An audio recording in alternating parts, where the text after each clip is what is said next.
Hey, now we will be working on Masteries 17 and 18. Mastery 17 being the use of elif with a conditional, and Mastery 18 nesting of conditional statements.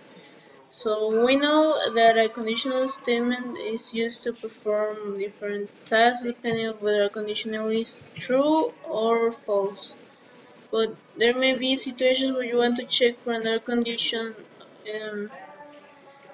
after a condition resolves to be true or false. In such situations, you can use the nested if construct or elif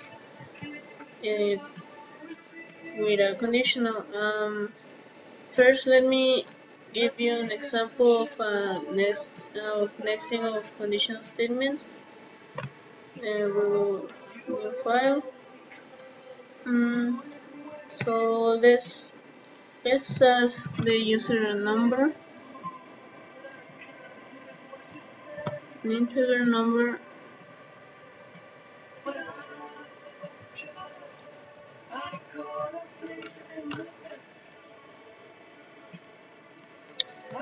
So after we ask the user for a number, if the number is greater than 0,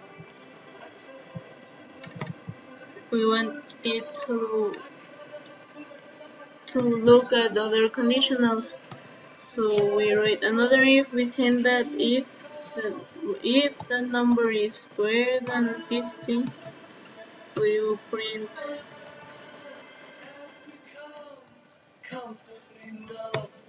the number is greater than 50.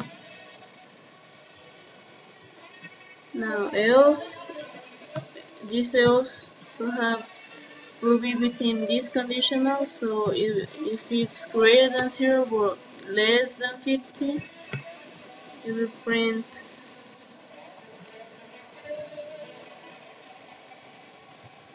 the number is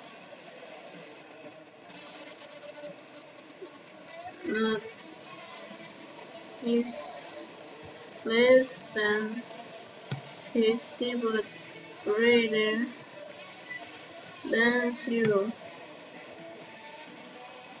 and else if it is less than 0, we will print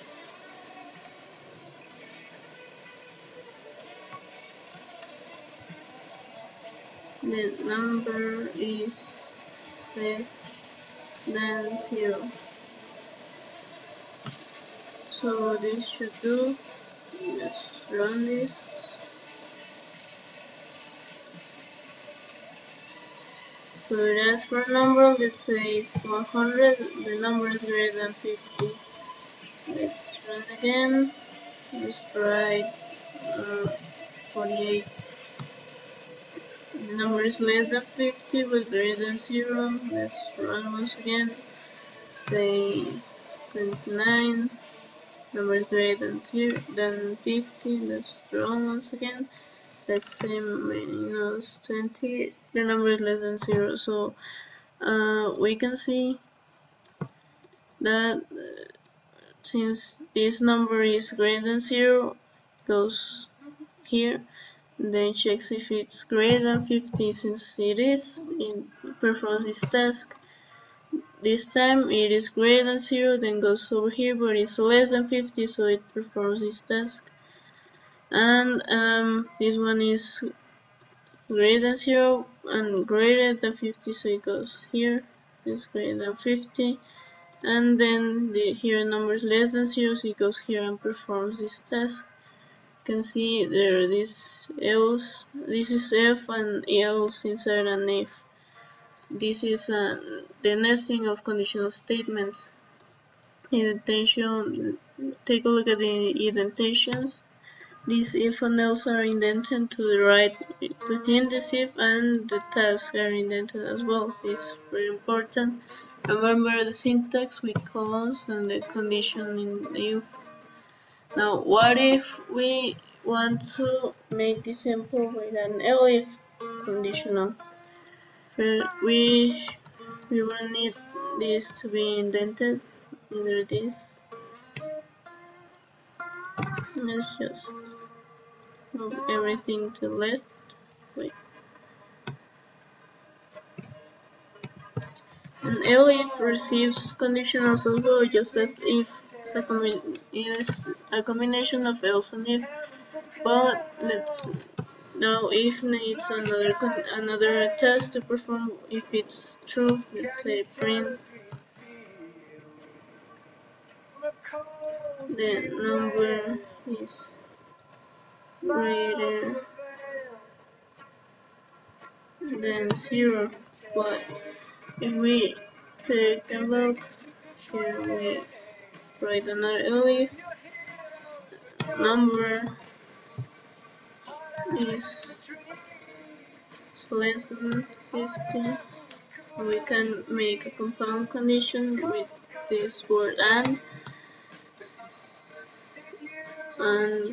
in the 0.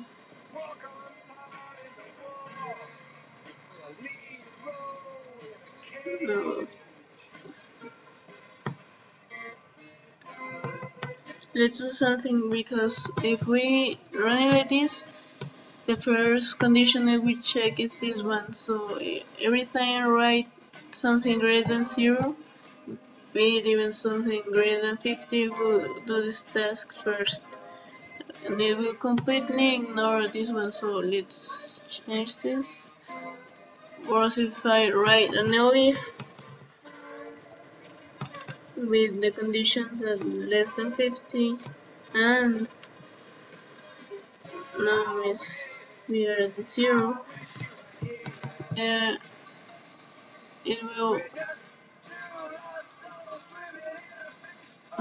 work. Let's change 50, that is 0, this 50 and 0.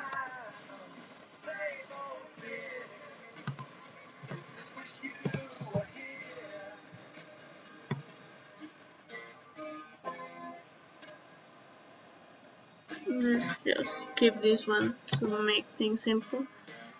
So this compound conditional statement, and there's if and elif.